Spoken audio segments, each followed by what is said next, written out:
Soyuz 4 and 5 dock in Earth orbit.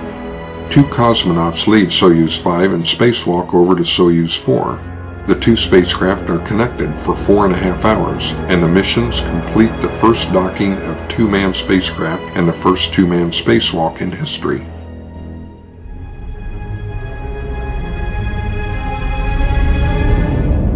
But during re-entry, the lone cosmonaut in Soyuz 5, Boris Volynov, is almost killed when the service module fails to separate from the descent module. Normally, the two modules would separate and the heat shield on the bottom of the descent module would protect the spacecraft as it plunged through the atmosphere.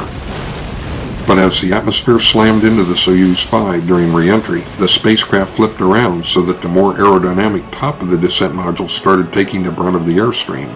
Since the spacecraft was now upside down, Volynov's body was being pulled against his harness instead of being pushed back into his padded seat.